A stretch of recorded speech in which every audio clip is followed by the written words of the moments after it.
Principle 3. Decide what you want. The indispensable first step to getting the things you want out of life is this. Decide what you want. Ben Stein, actor and author. Once you have decided why you're here, you have to decide what you want to do, be, and have. What do you want to accomplish? What do you want to experience? And what possessions do you want to acquire? In the journey from where you are to where you want to be, you have to decide where you want to be. In other words, what does success look like to you? One of the main reasons why most people don't get what they want is they haven't decided what they want. They haven't defined their desires in clear and compelling detail. Early childhood programming often gets in the way of what you want. Inside every one of us is that tiny seed of the you that you are meant to become. Unfortunately, you may have buried this seed in response to your parents, teachers, coaches, and other adult role models as you were growing up. You started out as a baby knowing exactly what you wanted. You knew when you were hungry. You spit out the foods you didn't like and avidly devoured the ones you did. You had no trouble expressing your needs and wants. You simply cried loudly with no inhibitions or holding back until you got what you wanted. You were fed, changed, and held. As you got older, you crawled around and moved toward whatever held the most interest for you. You were clear about what you wanted, and you headed straight toward it with no fear. So what happened? Somewhere along the way, someone said, "Don't touch that. Stay away from there. Keep your hands to yourself. Eat everything on your plate, whether you like it or not." You don't really feel that way. You don't really want that. You should be ashamed of yourself. Stop crying. Don't be such a baby. As you got older, you heard, "You can't have everything you want simply because you want it. Money doesn't grow on trees. Can't you think of anybody but yourself? Stop being so selfish. Stop doing what you're doing and come do what I want you to do." Don't live someone else's dreams. After many years of these kinds of sanctions, most of us eventually lost touch with the needs of our bodies and the desires of our hearts, and somehow got stuck trying to figure out what other people wanted us to do. We learned how to act and how to be to get their approval. As a result, we now do a lot of things we don't want to do, but that please a lot of other people. We go to medical school because that is what Dad wanted for us. We get married to please our mother. We get a real job instead of pursuing a dream career in the arts. We go straight into graduate school instead of taking a year off and backpacking through Europe. In the name of being sensible, we end up becoming numb to our own desires. It's no wonder that when we ask many teenagers what they want to do or be, they honestly answer, "I don't know." There are too many layers of shoulds, ought tos, and you'd betters piled on top of and suffocating what they really want. So how do you reclaim yourself and your true desires? How do you get back to what you really want with no fear, shame, or inhibition? How do you reconnect with your real passion? You start on the smallest level by honoring your preferences in every situation, no matter how large or small. Don't think of them as petty. They might be inconsequential to someone else, but they are not to you. Stop settling for less than you want.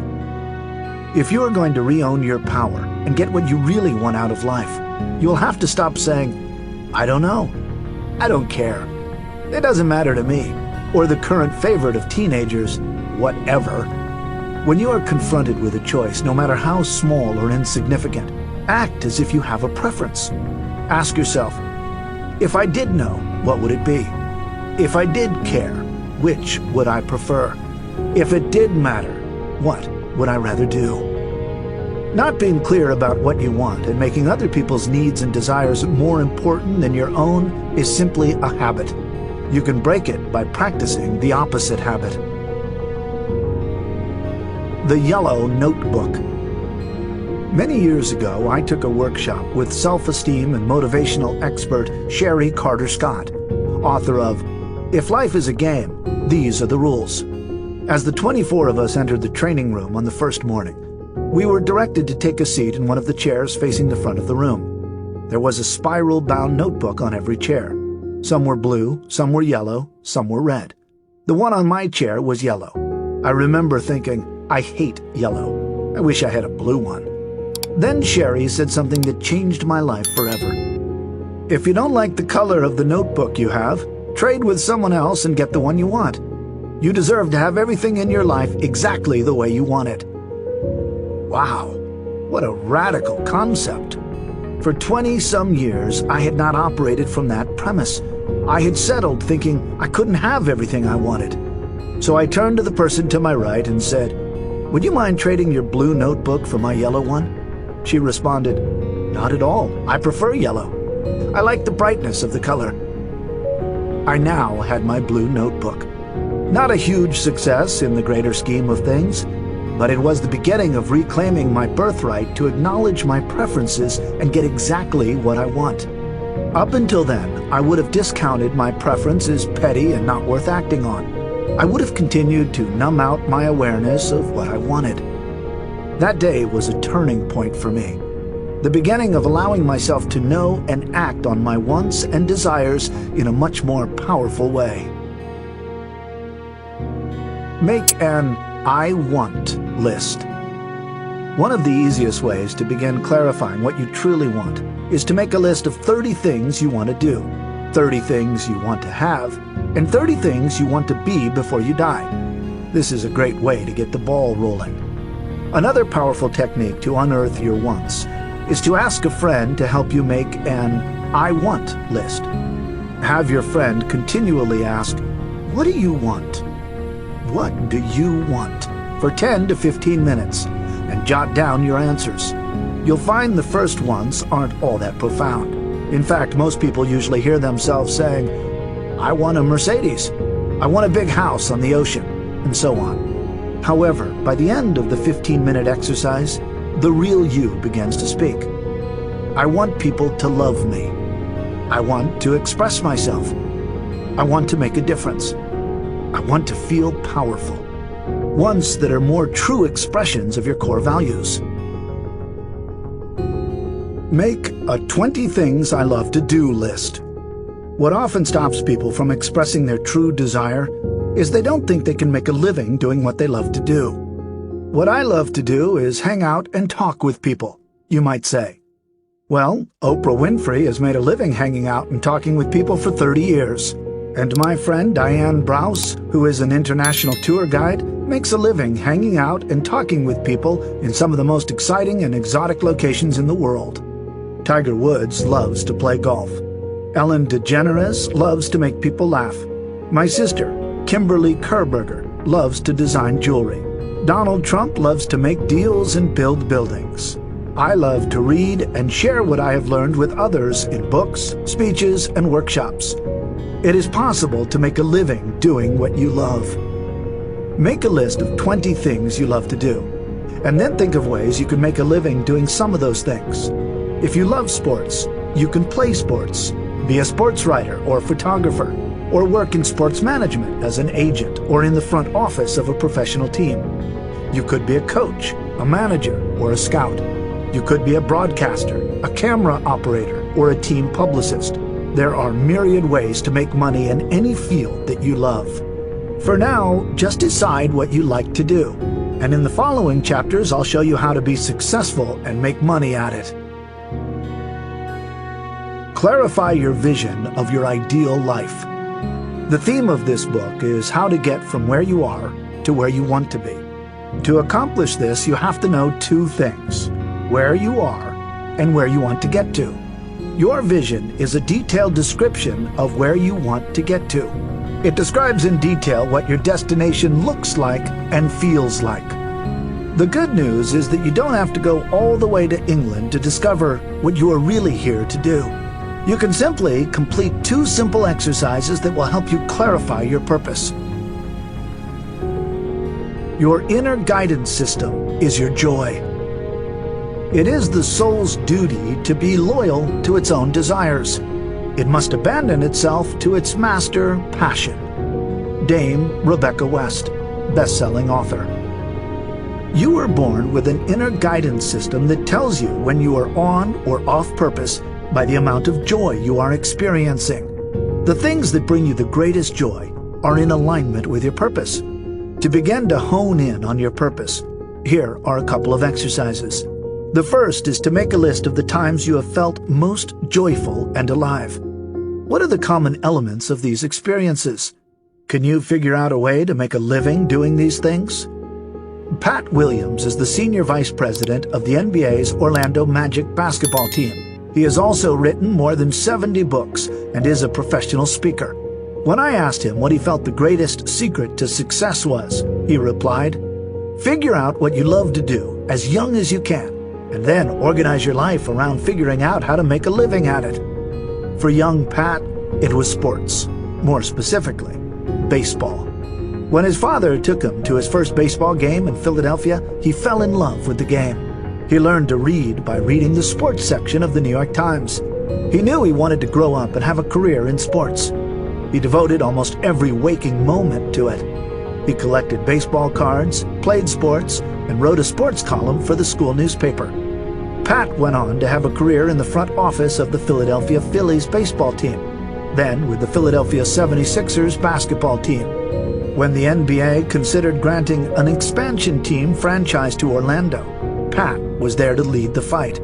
Now in his 70s, Pat has enjoyed 50-plus years doing what he loves, and he has enjoyed every minute of it. Once you are clear about what brings you the greatest joy, you will have a major insight into your purpose. The second exercise is a simple but powerful way to create a compelling statement of your life purpose that can guide your behavior. Take time now to complete the following exercise. The Life Purpose Exercise. There are many ways to approach defining your purpose. I learned this version of the Life Purpose Exercise from Arnold M. Patton, spiritual coach and author of You Can Have It All. His most recent book is The Journey.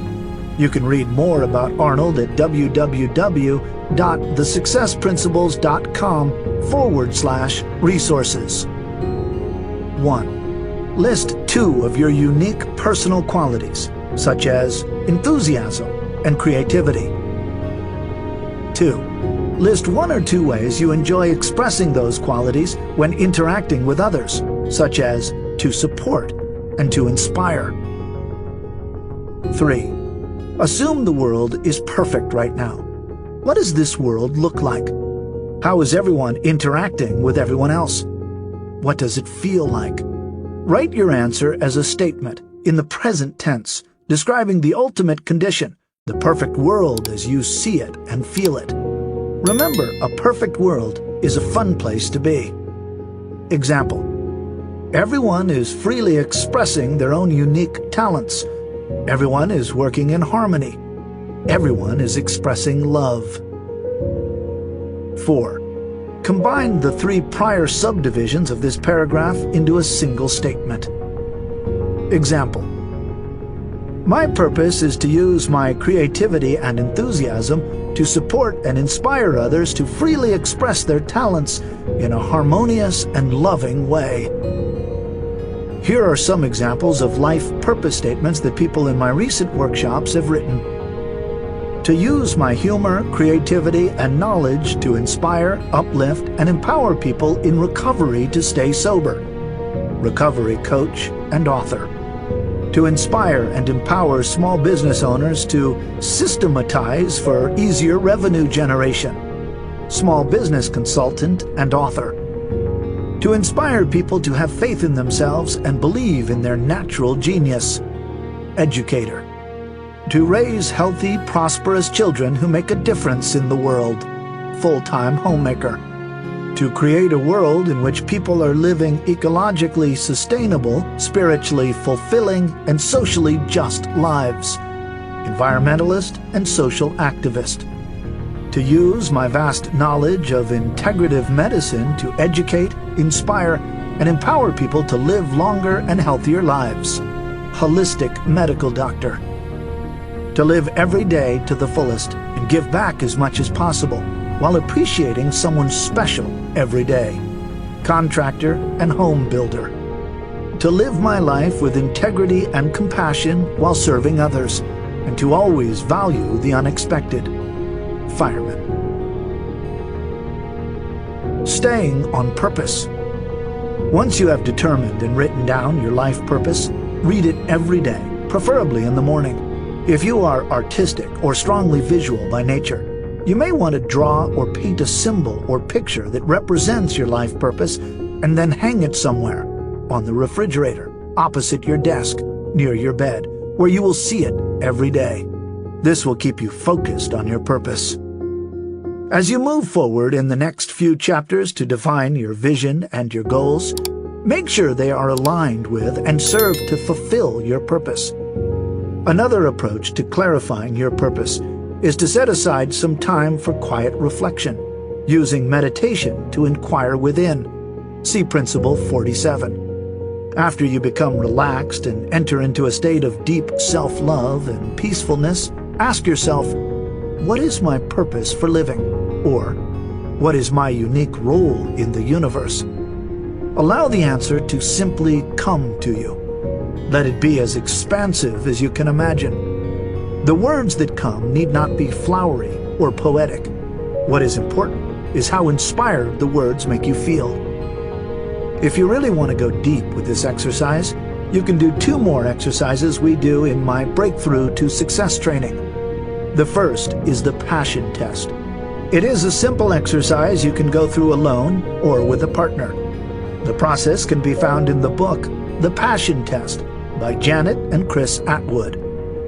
The other exercise, which many people find to be the most powerful, is the Life Purpose Guided Visualization, part of my Awakening Power set of meditations on CD. This 6-CD program contains 11 guided visualizations narrated by myself and Dr. Deborah Sandella. You can order this audio program at www.jackcanfield.com. We have a whole language that informs us. Clues, inklings, suspicions. The handwriting on the wall. I had a feeling that I could see it coming for a mile. My gut feeling told me. These alerts give you time to change your response, R, in the E plus R equals 0 equation.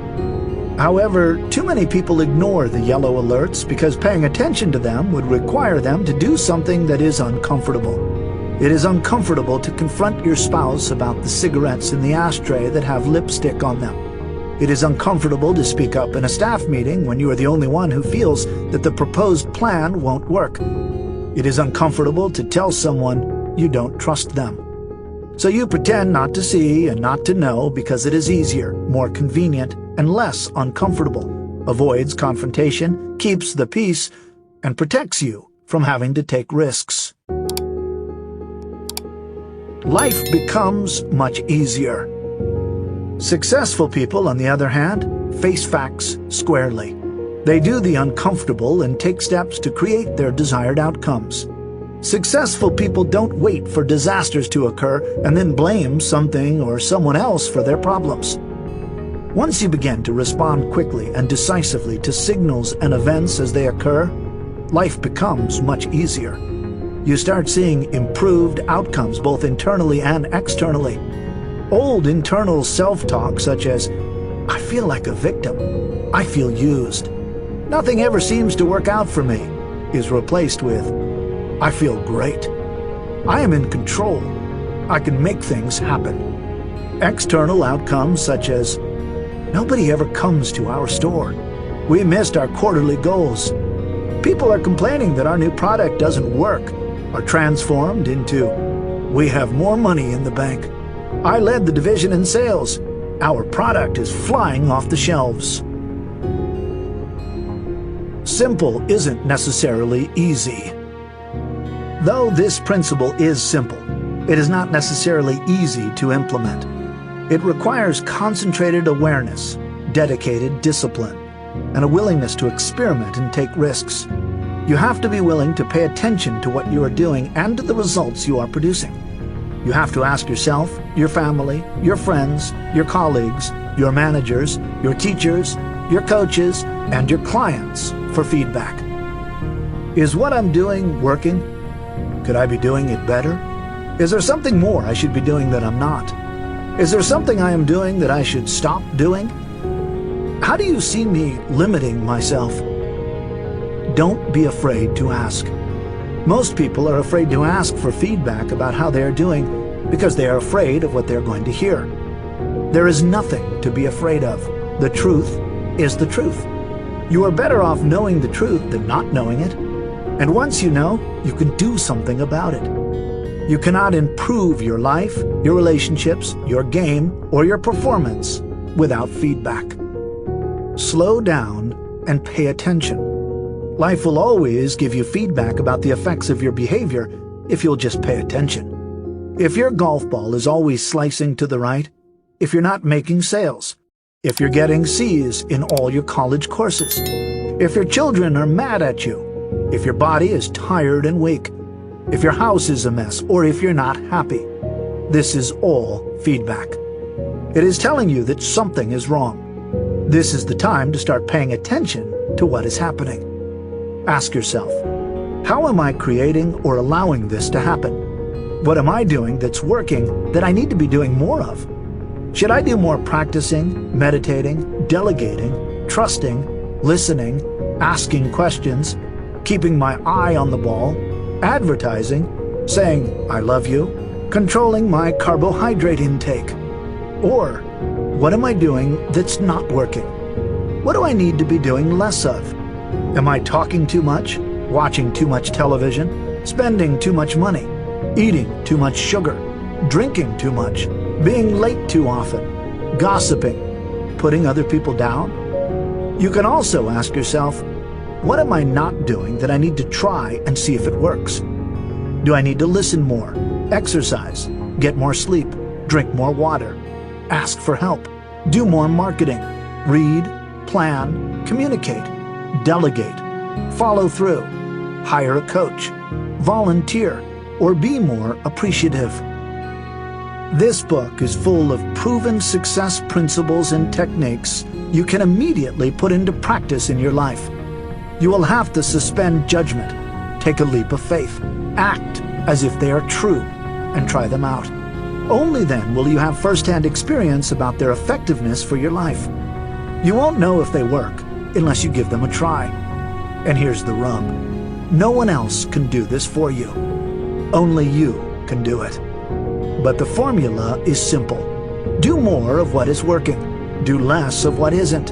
And try on new behaviors to see if they produce better results. Pay attention. Your results don't lie.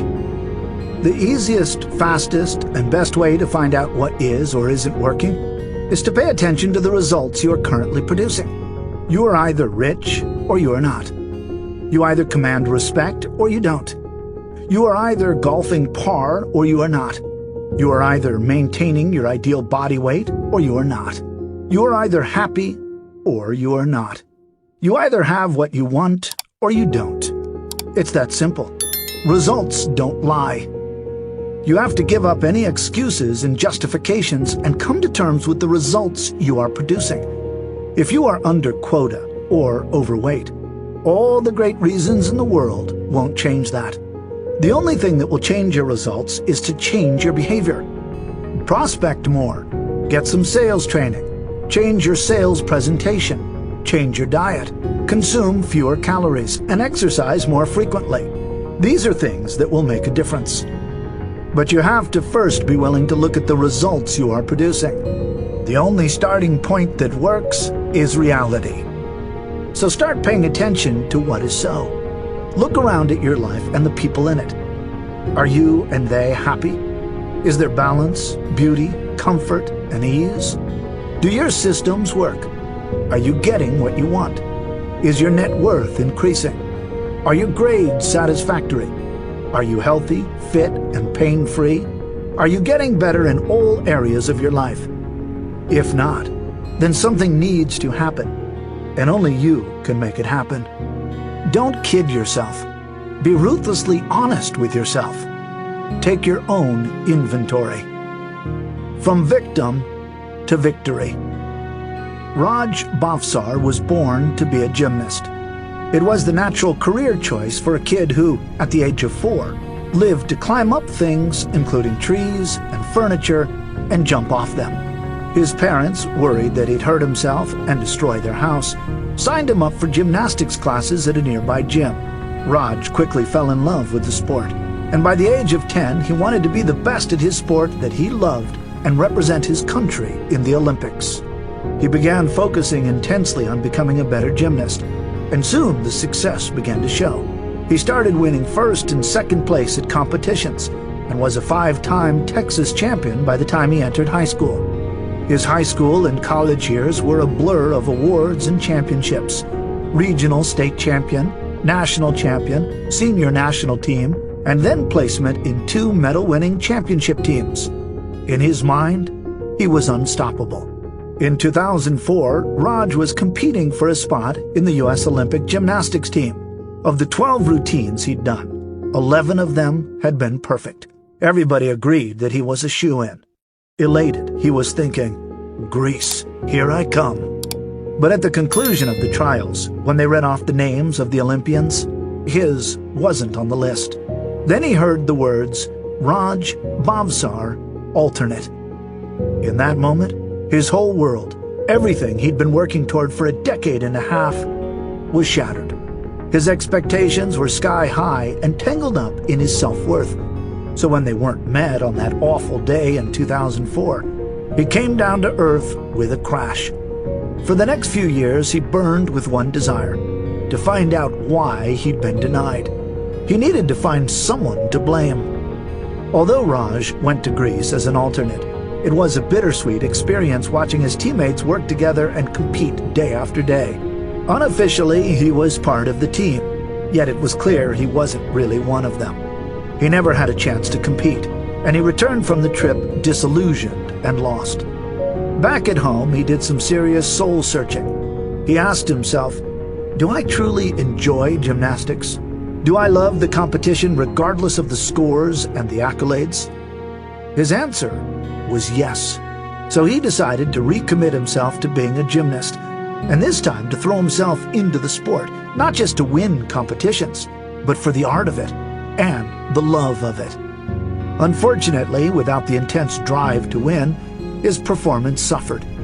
At the 2007 U.S. Nationals, held 9 months before the 2008 Olympic team was selected, he bombed. His performance was rocky, and for the first time in 9 years, he didn't even make the national team. He had to own up to the truth. What he was doing wasn't working. A few days later, a friend of his, a 2000 Olympian himself, handed Raj a book and said, "You need to read this." Raj took it from him and saw on the cover a picture of a white-haired guy with a big smile and the words, "How to get from where you are to where you want to be." He thought, no book can get me where I want to be. We choose to play with gravity, to have fun with it. Almost every sport we play uses gravity. We ski, skydive, high jump, throw the discus and the javelin, and play basketball, baseball, and golf, all of which require gravity. The circumstances you complain about are all situations you can change, but you have chosen not to.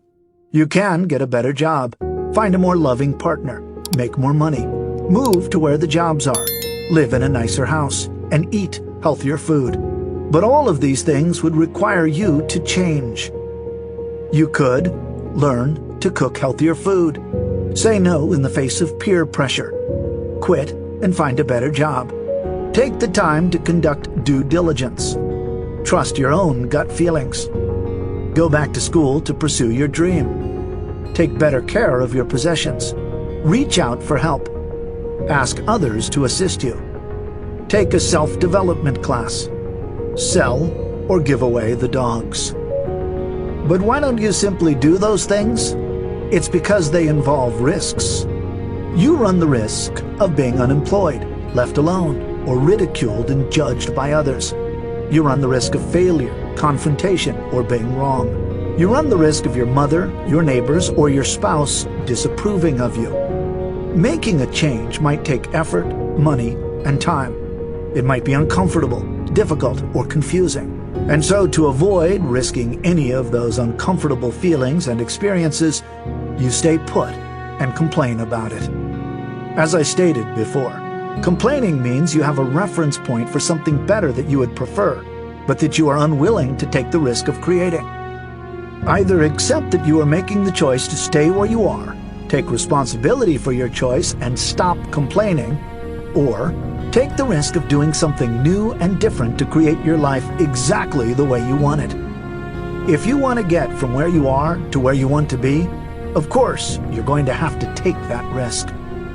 So make the decision to stop complaining, to stop spending time with complainers, and get on with creating the life of your dreams.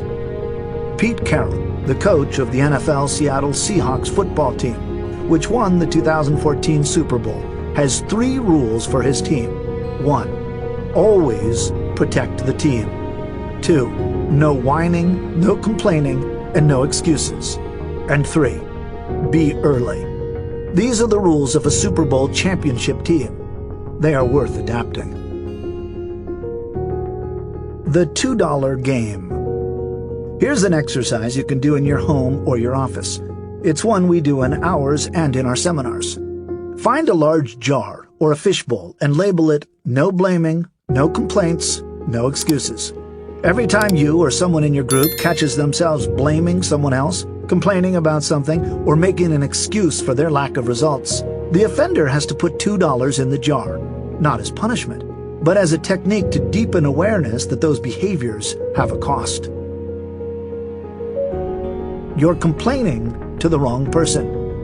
Have you ever noticed that people almost always complain to the wrong person? To someone who can't do anything about their complaint? They go to work and complain about their spouse. Then they come home and complain to their spouse about the people at work. Why? Because it's easier. It's less risky. It takes courage to tell your spouse that you are not happy with the way things are at home. It takes courage to ask for a behavioral change. It also takes courage to ask your boss to plan better so that you don't end up working every weekend. But only your boss can do anything about that. Your spouse can't. Learn to replace complaining with making requests and taking action that will achieve your desired outcomes. That is what successful people do. That is what works. If you find yourself in a situation you don't like, either work to make it better or leave. Do something to change it or get the heck out. Agree to work on the relationship or get a divorce. Work to improve working conditions or find a new job. Either way, you will get a change. As the old adage says, don't just sit there and complain, do something. And remember, it's up to you to make the change, to do something different. The world doesn't owe you anything. You have to create it. You either create or allow everything that happens to you. To be powerful, you need to take the position that you create or allow everything that happens to you. By create, I mean that you directly cause something to happen by your actions or inactions. If you walk up to a man in a bar who is bigger than you and has obviously been drinking for a long time and say to him, "You are really ugly and stupid," and he jumps off the bar stool, hits you in the jaw, and you end up in the hospital. You created that. That's an easy-to-understand example. Here's one that may be harder to swallow. You work late every night. You come home tired and burned out. You eat dinner in a coma and then sit down in front of the television to watch a basketball game. You're too tired and stressed out to do anything else, like go for a walk or play with the kids. This goes on for years. Your wife asks you to talk to her. You say, "Later, I'm watching the game." 3 years later, you come home to an empty house and a note that she has left you and taken the kids. You created that one too. Other times, we simply allow things to happen to us by our inaction and our unwillingness to do what is necessary to create or maintain what we want. You didn't follow through on your threat to take away privileges if the kids didn't clean up after themselves, and now the house looks like a war zone. You didn't demand he join you in counseling or leave the first time he hit you, so now you're still getting hit. You didn't attend any sales and motivational seminars because you were too busy. And now the new kid just won the top sales award. You didn't make the time to take the dogs to obedience training, and now they're out of control. You didn't take the time to maintain your car, and now you're sitting by the side of the road with your car broken down. You didn't go back to school, and now you are being passed over for a promotion. Realize that you are not the victim here. You stood passively by and let it happen. You didn't say anything, make a demand, make a request, say no, try something new, or leave. Yellow alerts. Be aware that nothing ever just happens to you. Just like the yellow alerts in the Star Trek television series and movies, you almost always receive advance warnings in the form of telltale signs, comments from others, gut instinct, or intuition that alert you to the impending danger and give you time to prevent the unwanted outcome. You are getting yellow alerts all the time. They are external yellow alerts. He keeps coming home later and later with alcohol on his breath. The client's first check bounced. He screamed at his secretary. His mother warned you. Your friends told you. And there are internal yellow alerts. That feeling in your stomach. That fleeting thought that just maybe. That intuition that said. That fear that emerged. That dream that woke you up in the middle of the night. My problem is different. But when his coach recommended the same book a few days later, Raj decided to give it a chance. I'll let Raj tell the rest of the story. The book was The Success Principles, and the first thing I learned was that to be successful, you have to take 100% responsibility for everything that happens in your life. This was a tough one to swallow, considering I had been convinced for years that life had played against me. Soon, however, I realized that harboring resentment and dwelling on what happened had gotten me nowhere. Suddenly, instead of continuing to look for someone to blame, I began to turn that energy inward and examine how my own mindset of fear and negativity had contributed to my recent performance. Where was my fear coming from? And what was causing these negative thoughts in my head? I had always thought that fear meant I was broken. But Jack taught me that successful people experience fear and negativity on a daily basis, yet still choose to move forward toward their goals. Negative thoughts, rejection, fear, they're just part of the process. Suddenly, these thoughts became challenges to overcome, rather than huge roadblocks or evidence of my failure. I was on a whole new course. My coach saw the light go on in me. It was like a switch was flipped, he said. Working with him on a new training plan, I recommitted to my dream of being an Olympian. But now I also wanted to be an Olympian in life. I created a vision board and mind map, not only to help me visualize success, but also to break down my huge, lofty, overwhelming Olympic goal into areas of daily focus that I could manage. When the 2008 Olympic tryouts were held, I sailed through the competition. I felt happy, clear, and on top of my game. I nailed all my routines. With all the work I'd done on myself, I was confident they would name me to the team this time. But when they named the final team members, my name wasn't called. What? In a cruel repeat of 2004, I heard, Raj Bavzar, alternate. When a reporter from NBC asked me how I felt about being named an alternate a second time, I answered with one sentence. There is no external event that can defeat my sense of inner accomplishment. Still, I was honestly baffled that, after all I had done, my dream was still outside my grasp. While a part of me was ready to give up on being an Olympian, something inside me said, keep the dream alive. There is no way this is over. The next morning, I called the USA Gymnastics officials and reconfirmed that I'd be honored to be an alternate. For the next week, I trained hard and stayed ready.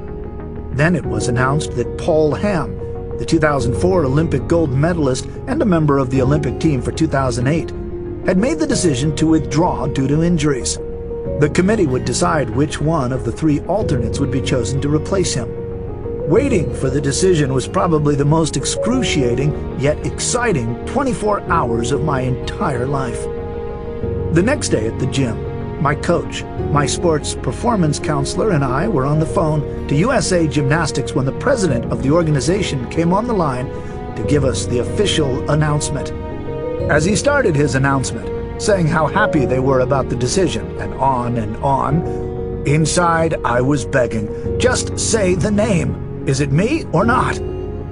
At this time, he finally said, we'd like to announce the new member of the 2008 Olympic team, Raj Bhavsar. With a shout, Raj fell to his knees. Then, smiling and crying at the same time, he stood up and hugged his coach. He hugged his counselor. He hugged everyone. But Raj also knew the road ahead would be difficult. With Paul Ham out, not a single member of the team had any Olympic experience. Sports media, even people in the gymnastics community, had written off the team, doubting they could make it into the finals. That was when Raj committed to doing whatever he could to keep their outlook positive. The night before the competition, he assembled all 6 team members and urged them to commit to caring for each other as human beings first, athletes second. In that moment, each knew that his teammates had his back. The next morning, the team walked onto the competition floor with their heads held high, and in a stunning upset, with the entire arena chanting USA, USA, Raj and his teammates edged out the Germans to win the Olympic bronze medal. Principle 2. Be clear why you're here. Decide upon your major definite purpose in life, and then organize all your activities around it. Brian Tracy, one of America's leading authorities on the development of human potential and personal effectiveness. I believe each of us is born with a life purpose.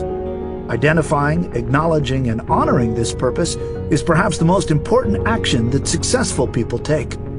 They take the time to understand what they're here to do, and then they pursue that with passion and enthusiasm. What were you put on this earth to do? I discovered long ago what I was put on this earth to do. I determined my true purpose in life, my right livelihood. I discovered how to inject passion and determination into every activity I undertake, and I learned how purpose can bring an aspect of fun and fulfillment to virtually everything I do. Now I'd like to help uncover the same secret for you. You see, without a purpose in life, it's easy to get sidetracked on your life's journey. It's easy to wander and drift, accomplishing little. But with a purpose, everything in life seems to fall into place. To be on purpose means you're doing what you love to do, doing what you're good at, and accomplishing what's important to you. When you are truly and passionately on purpose, the people, resources, and opportunities you need naturally gravitate toward you. The world benefits too, because when you act in alignment with your true life purpose, which may at first glance seem selfish, all of your actions automatically serve others. Some personal life purpose statements. My life purpose is to inspire and empower people to live their highest vision in a context of love and joy, in harmony with the highest good of all concerned. I inspire people to live their highest vision by collecting and disseminating inspiring stories through the Chicken Soup for the Soul series and in my inspirational keynote speeches.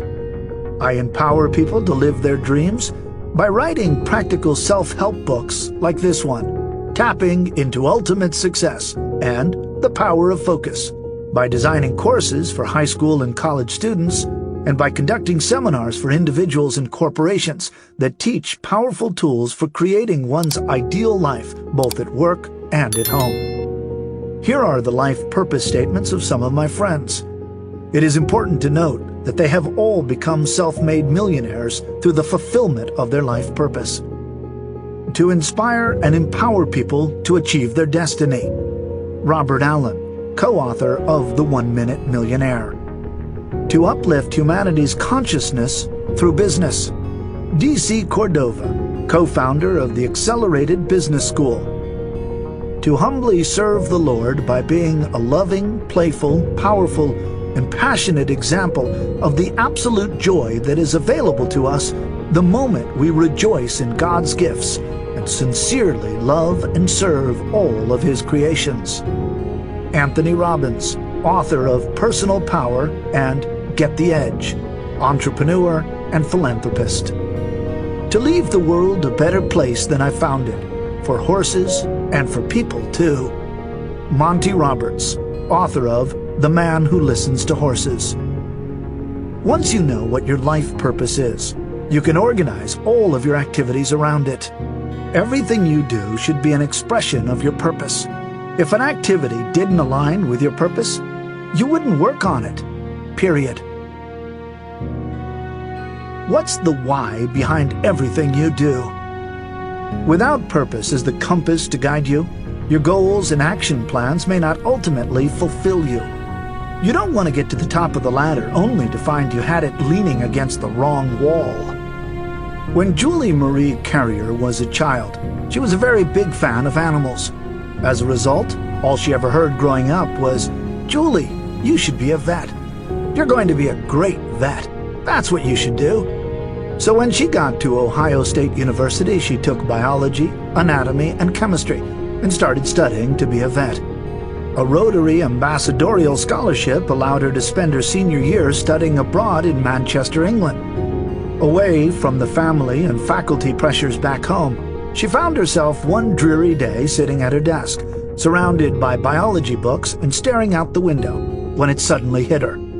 You know what? I'm totally miserable. What am I doing? I don't want to be a vet.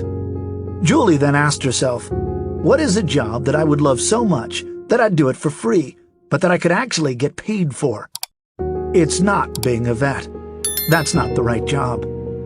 Julie thought back over all the things she'd done in her life and what had made her the most happy. Suddenly, it hit her. It was all of the youth leadership conferences that she had volunteered at, and the communications and leadership courses she had taken as elective courses back at Ohio State. How could I have been so ignorant, she thought. Here I am in my 4th year at school and just finally realizing I'm on the wrong path. But it's been right here in front of me the whole time. I just never took the time to acknowledge it until now. Buoyed by her new insight, Julie spent the rest of her year in England taking courses in communications and media performance. When she returned to Ohio State, she was eventually able to convince the administration to let her create her own program in leadership studies. And while it took her 2 years longer to finally graduate, she went on to become a senior management consultant in leadership training and development for the Pentagon. She also won the Miss Virginia USA contest, which allowed her to spend much of the year speaking to kids all across Virginia. Plus, launch a national speaking career to empower youth with messages of leadership and character. By the way, Julie was able to do this at only 26 years old, a testament to the power that clarity of purpose can create in your life. Today, Julie has reached over 1 million young people as one of the top national youth leadership speakers for student conferences, high schools, colleges, and youth programs worldwide. You may have seen her on NBC's Today Show or Fox News, in the New York Times, or as a success coach for teens and young women featured on a goal-setting TV show on MTV. Julie even received an Emmy nomination. You can learn more about Julie at www.thesuccessprinciples.com/resources. To create a balanced and successful life, your vision needs to include the following 7 areas: work and career, finances, recreation and free time, health and fitness, relationships, personal goals, and contribution to the larger community. At this stage in the journey, it is not necessary to know exactly how you are going to get there. All that is important is that you figure out where there is. If you get clear on the what, the how will show up. Your inner global positioning system. The process of getting from where you are to where you want to be is like using the GPS, Global Positioning System technology in your car or smartphone. For the system to work, it simply needs to know where you are now and where you want to go. The navigation system figures out where you are by the use of an onboard computer that receives signals from multiple satellites and calculates your exact position. When you type in your destination, the navigational system plots a perfect course for you. All you have to do is follow the instructions. Success in life works the same way. All you have to do is decide where you want to go by clarifying your vision. Then lock in the destination through goal setting, affirmations, and visualization, and then start moving in the right direction. Your inner GPS will keep unfolding your route as you continue to move forward. In other words, once you clarify and stay focused on your vision, the exact steps will keep appearing along the way. Once you are clear about what you want and keep your mind constantly focused on it, the how will keep showing up, sometimes just when you need it and not a moment earlier. High achievers have bigger visions. The greater danger for most of us is not that our aim is too high and we miss it, but that it is too low and we reach it. Michelangelo, Renaissance sculptor and painter who spent 4 years lying on his back painting the ceiling of the Sistine Chapel. I want to encourage you not to limit your vision in any way. Let it be as big as it is. When I interviewed Dave Liniger, chairman of the board of RE/MAX, the country's largest franchise real estate company, he told me, "Always dream big dreams. Big dreams attract big people." General Wesley Clark, the former Supreme Allied Commander of NATO forces in Europe, once told me, "It doesn't take any more energy to create a big dream than it does to create a little one." My experience is that one of the few differences between the superachievers and the rest of the world is that the superachievers simply dream bigger. John F. Kennedy dreamed of putting a man on the moon. Martin Luther King Jr. dreamed of a country free of prejudice and injustice. Bill Gates dreams of a world in which every home has a computer that is connected to the internet. Buckminster Fuller dreamed of a world where everybody had access to electrical power.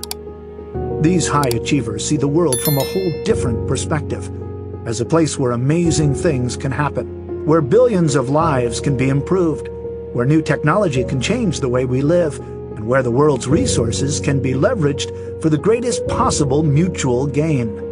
They believe anything is possible, and they believe they have an integral part in creating it. When Mark Victor Hansen and I first published Chicken Soup for the Soul, what we call our 2020 vision was also a big one: to sell 1 billion Chicken Soup books and to raise $500 million for charity through tithing a portion of all of our profits by the year 2020. We were and are very clear about what we want to accomplish. As of 2015, we have already sold more than 500 million copies in 47 languages. If you limit your choices only to what seems possible or reasonable, you disconnect yourself from what you truly want, and all that is left is a compromise. Robert Fritz, author of The Path of Least Resistance.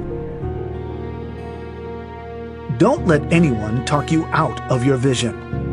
There are people who will try to talk you out of your vision. They will tell you that you are crazy and that it can't be done.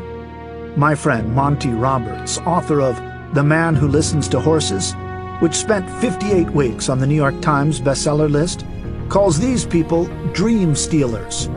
Don't listen to them. When Monty was in high school, his teacher gave the class an assignment to write about what they wanted to do when they grew up.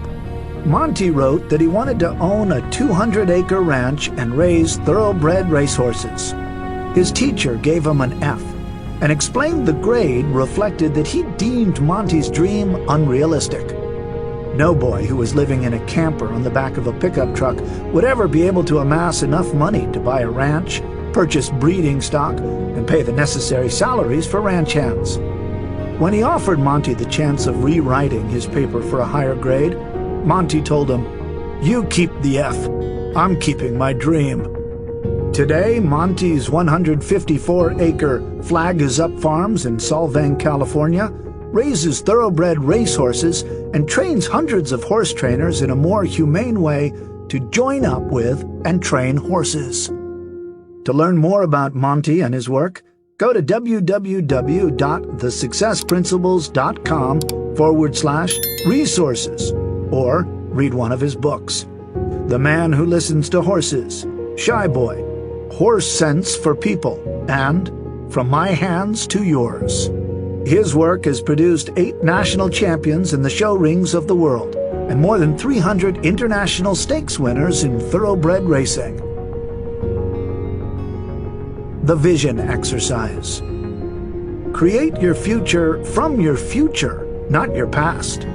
Werner Erhard, founder of EST Training and the Landmark Forum. The following exercise is designed to help you clarify your vision.